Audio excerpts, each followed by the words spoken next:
We are talking tonight about Reventure Park, which is a tract of land on the Catawba River near the Whitewater Center, with the founder and president of Foresight Development. They're putting all of this together, and it's a one-of-a-kind project that the EPA says is a one-of-a-kind and the largest of its kind in the country. You've just recently acquired more acreage than you originally had, and it's being set aside, or it was zoned for residential, and you intend to keep it that way. Correct. Now, I'm just curious why somebody would want to live next to a great big plant that's producing electric power. The site itself that we're producing power on is part of the original plant site. There is an incredible amount of raw land around it and acreage, protected natural area.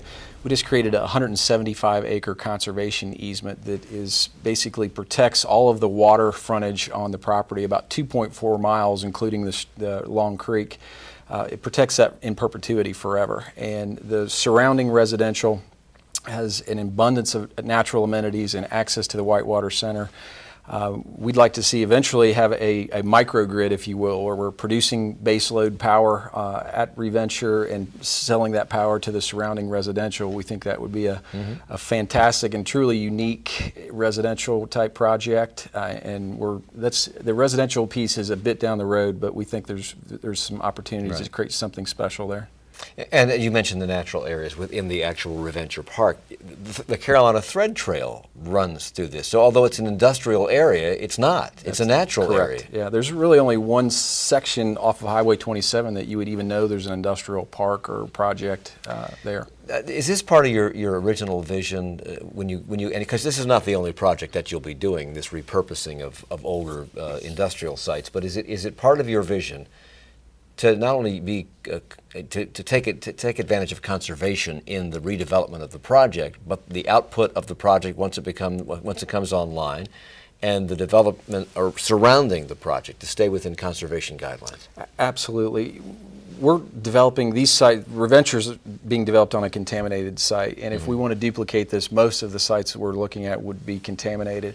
So ensuring that we're doing anything on that property, we have to ensure that we're doing it with absolute sensitivity towards the environment and weaving in environmental responsibility into every aspect of the project. It's more expensive to do it that way. Why did that appeal to you? 'Cause it's harder to do it Yes that and way. no. I mean, setting land aside to be preserved as natural area is not expensive to do unless you need to develop that land. The cost basis in this land allowed us to set aside a lot of natural area, and we actually plan on creating quite a bit more conservation area as we proceed. You're also, another example of what you're doing in terms of sustainable development is that you're going into these old buildings that are on the site. You're going to preserve the buildings and repurpose the buildings, but you're taking out a lot of the unnecessary metal that was there for other purposes in its original incarnation. That's correct. What's happening with all that metal? Well, as you can imagine, a textile dye plant, there's a lot of process piping and tanks and equipment in those facilities. We had to clear all of that out of there so we can create generic space to move new tenants in. In the process, what we found is a lot of that metal is stainless steel and copper that is very high value commodities. So we're harvesting that out and recycling those materials, and then by doing that, we're creating space to move these new companies in. It's like 1.5 million pounds of metal, is that right?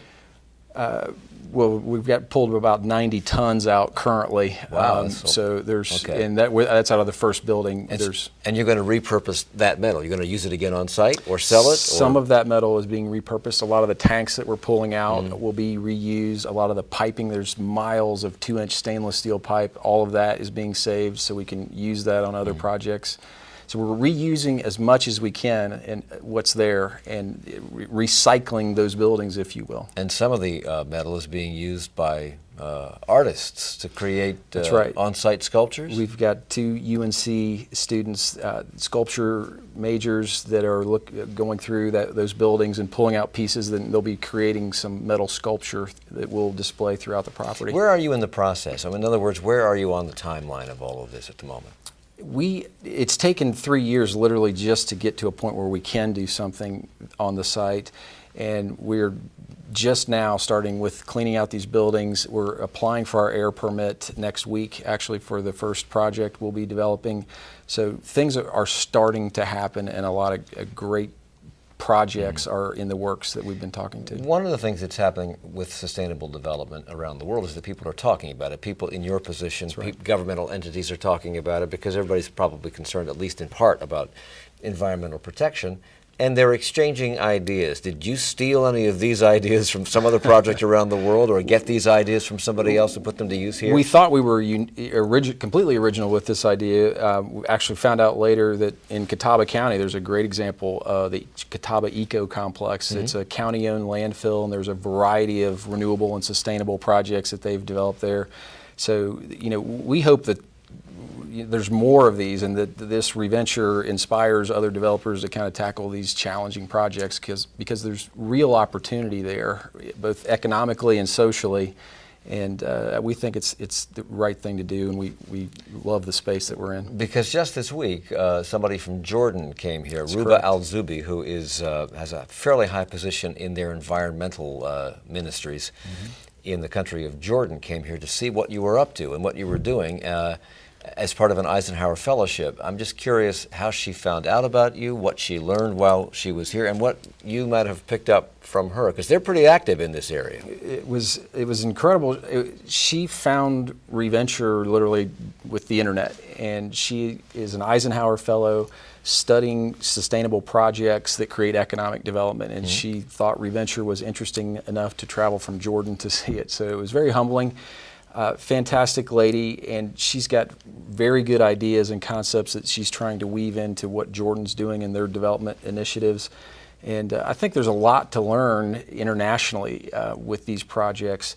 There's multiple examples throughout Europe where district heat and power, where there's a waste energy plant in the middle of town supplying electric and heat to the surrounding village. And we'd like to see more of those type projects developed. I know that one of the things that she's done in Jordan is to help cut red tape for people who want to do what you're doing. Would that be valuable to you here in this country, in this county, in this area? Incredibly valuable. I think it was one of the biggest things I took away from that whole conversation: a streamlined, permitting process to promote these type projects. The regulatory red tape that you have to go through at so many levels is incredible.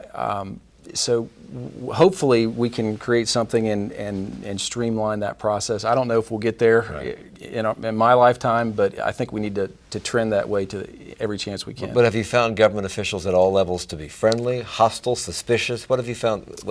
We found them at almost every level to be very supportive of what we're doing. But we still have to go through the methodical process, and it's long and complex. She says, Ruba Al-Zubi from Jordan says that King Abdullah of Jordan and she and several others in the government over there see being ecological, being environmentally sound, as a good investment for their people, a good investment for companies. It gives them a leg up. It gives them a competitive edge with other countries that surround them. Do you see that happening here? Is that the way this kind of development is viewed here by developers? Good question. Basically, I think what I've seen experience with this whole process is individuals understand we need to be more sustainable. Small, medium, and large companies understand that. So there's definitely a drive towards a cleaner energy economy. So I think you're going to see lots more of these projects, and certainly internationally you see this whole mindset.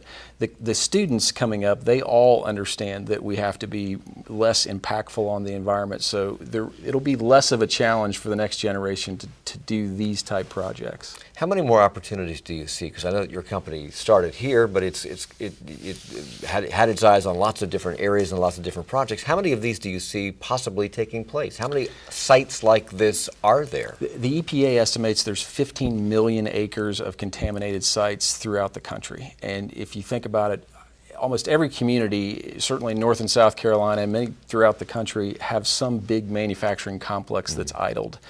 And a lot of times those are contaminated. So the opportunities are endless. We're getting companies calling us, they've heard about what we're doing, right, and going through their portfolio of shuttered sites. And it's astonishing the level of sites that are out there and with great infrastructure, and we think are going to be some really good opportunities. I mentioned that you think you're projecting $900 million in additional investment. Once this is all up and running, what does that mean? Investment in what? Investment by whom? Investment where? Sure. In new projects with the land that we've got there, we've got an office research laboratory campus that we're proposing on the site in repurposing all of these buildings. Charlotte Mecklenburg Utilities was proposing a new $200 million regional wastewater treatment plant on the site, on land that we'll sell them. Mm-hmm. So it's a wide array, and it's a good guess at what we think that site, the potential of that site. We have just scratched the surface on all this is intended to be when it's up and running, because there's educational components to it, there are all kinds of energy components to it, but you can find out more about it at reventurepark.com. Tom McKittrick, thank you for joining us. If you have suggestions, questions, or even a suggestion for an upcoming topic that you'd like to see us cover, send us an email to charlottenow@cw46.tv. See you again next time.